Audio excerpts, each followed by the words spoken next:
Pedro, ao vivo para Bragança Paulista e toda a região, Vitor Hugo pela 102, queria que você falasse por que a equipe sentiu tanto o primeiro gol do Fluminense, daí depois acabou, consequentemente, né, sofrendo também o segundo gol.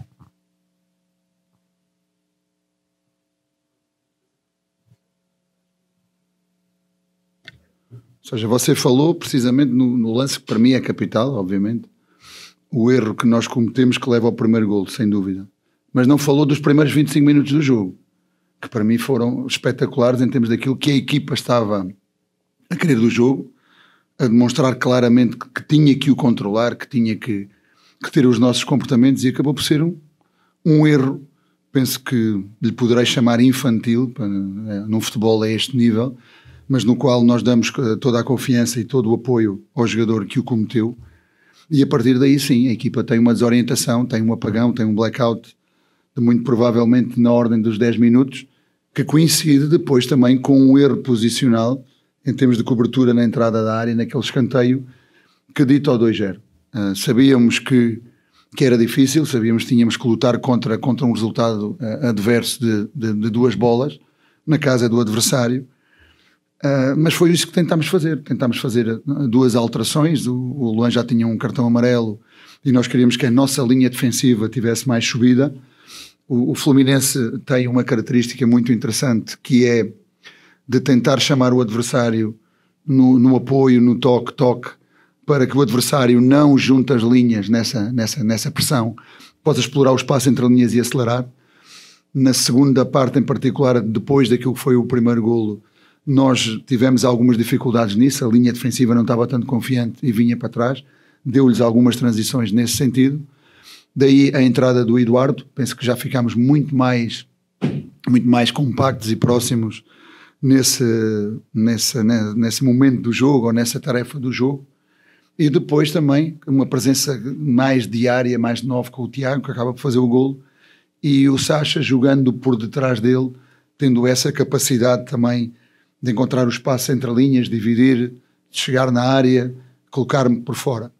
Penso que entramos muito bem na segunda parte, não tivemos tanta serenidade para continuar a fazer o que foi a entrada no jogo. Eu lembro-me que foi uma entrada pela direita do Henry e um corte muito difícil de frente para o golo, que quase poderia ter ditado um autogolo, e foi o primeiro escanteio da segunda parte, mas só muito perto do fim é que conseguimos colocar de novo a bola na área de centros, também da direita, em condições onde a bola cruza toda a pequena área, e tivemos essa situação. Tivemos mais uma ou outra transição do lado do Vitinho, e esta mais clara do lado do Henry, mas não conseguimos aquilo que foi o golo do empate. Estamos satisfeitos e orgulhosos por aquilo que foi a resposta que a equipa deu na segunda parte, satisfeitos como a equipa entendeu o que queríamos do jogo e entrou até aos primeiros 25 minutos. Obviamente não podemos estar satisfeitos com esse apagão de 10 minutos que dita o momento em que o adversário faz os 2 golos e acaba por, nesses 10 minutos, construir a sua vitória. Boa noite, Pedro. Boa noite. Olhando os últimos jogos do Fluminense, tanto o Corinthians quanto o Flamengo, acho que o Corinthians até mais, sabendo que o Fluminense gosta de atrair, não foi. O Corinthians passou a marcar o Fluminense praticamente a partir do meio de campo e não subia a marcação. E vocês optaram por fazer isso. Então vocês conseguiram, de certa maneira, às vezes impor mais o jogo que vocês estavam querendo, tanto que a posse de bola ficou 51-49 Fluminense, praticamente igual. Mas vocês, apesar de ter esse domínio, vocês não conseguiram ser tão perigosos.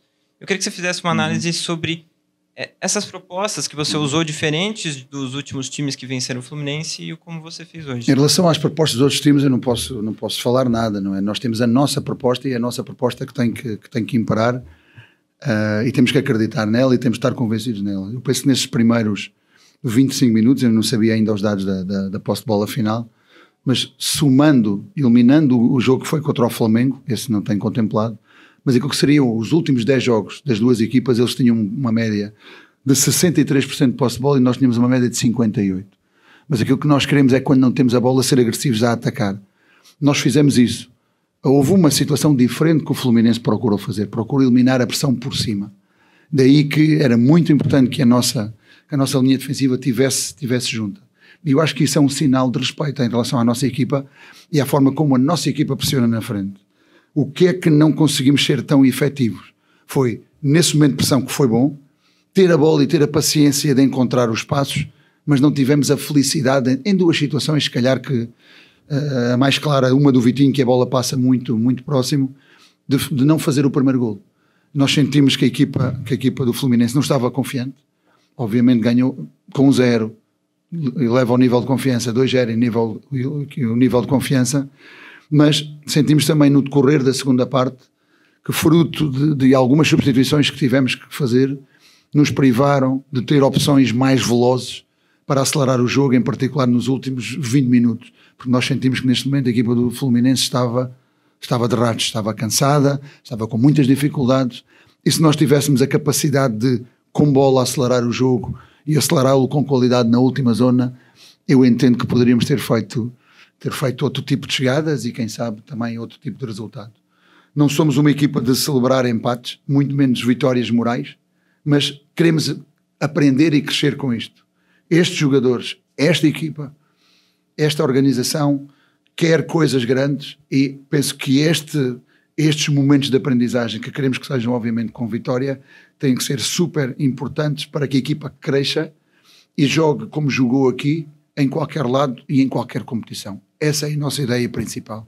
Não podemos hoje levar daqui pontos, porque era o que queríamos, não era um ponto, eram pontos, mas que sirva de aquilo que vai ser o próximo jogo, que é o mais importante, onde indiscutivelmente vai ser um jogo super difícil, num ambiente também muito hostil, as equipas argentinas são como são, o Estudiantes está num momento também muito bom, e então de ter essa personalidade e esse caráter e também essa inteligência de saber como podemos ir lá jogar pela qualificação. Pedro, eu queria que você avaliasse o meio-campo, que você até falou, né, que antes do gol o Bragantino fez 25 minutos muito bem. Queria que você avaliasse ali o trio Matheus Fernandes, Lucas Evangelista e Ramires, que vem sendo repetido depois da lesão do Bruninho, e também o Sacha. Ele vira uma alternativa para começar jogando ali na forma que você utilizou ele no segundo tempo? Sim, já não é a primeira vez, eu penso que é pelo menos a terceira vez em que procuramos essa alternativa, e a resposta é dada quer com ele, quer com o Tiago, que acabou por fazer mais um golo, e a dinâmica do meio campo, eu penso que só pecámos um pouco porque tivemos condições de bolas abertas na zona do meio campo, em condições de lançar os pontas, não os fizemos, tínhamos que ser um bocadinho mais agressivos a fazer isso. Mas penso naquilo que lhes pedimos e na dinâmica que quisemos, que era construir atrás, com o Juninho quase a fazer uma linha de 3 e depois um quadrado no meio, eles entenderam bem isso, tiveram muita intensidade naquilo que foi a pressão, tiveram muita intensidade e qualidade e inteligência em perceber como pressionar a saída do adversário, que o faz de duas maneiras diferenciadas, e nós entendemos-la muito bem também. Faltou-nos um bocadinho de mais agressividade, apesar de quer o Ramires, quer o Lucas pisaram a área, só que faltou ali um bocadinho mais de, se calhar, contundência nessa última zona. Boa noite, Caixinha. Maicon Santos, da Rádio Antena Esportiva. Gostaria que você falasse da atuação do Mosqueira, que entrou no lugar do Elinho ainda no primeiro tempo e praticamente mudou a dinâmica de jogo do Red Bull Bragantino nas pontas. Então, gostaria que você analisasse a atuação desse jogador. Sim, eu não gosto de fazer apreciações individuais, este é um jogo coletivo. O Henry é um jogador, obviamente, que é importante, é interessante, está numa fase de crescimento, mas eu acho que o Elinho estava a fazer também muito bem, de uma forma diferente, na mesma beirada. O Henry é um jogador mais vertical, procuramos com isso estimulá-lo muito nesse sentido. Teve algumas iniciativas interessantes em termos individuais, faltou um bocadinho mais claridade para colocar bola na área.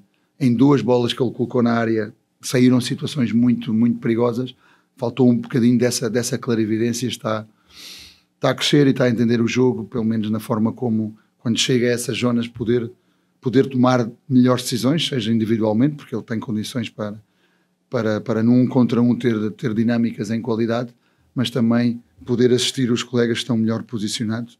E com a presença do Tiago na área, a bola teria que ter chegado mais vezes e com mais frequência e também com mais qualidade nessas jogadas e nessas situações pela beirada. Nós sabemos que outra das características do Fluminense quando não tem a bola é retrair-se, é concentrar-se, eu diria quase em 35, 40 metros na frente da sua área, e que normalmente os espaços estão por fora.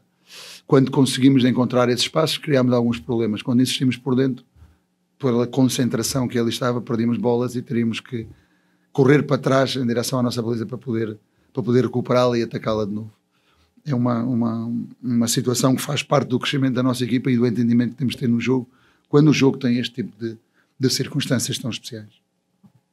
Essa semana é uma semana complicada, né? Vocês têm 3 jogos difíceis, 3 jogos fora de casa, e o próximo adversário é Estudiantes. Vocês estão empatados com o mesmo número de pontos, vocês têm a vantagem no saldo de gols, só que vocês jogam fora de casa. Então, talvez, se o jogo for correndo para um lado em que para vocês possa valer um empate lá, para depois vocês aproveitarem o saldo maior que vocês têm na última partida, ou não? Isso... Ponto número 1, não é uma semana difícil, é uma semana fantástica.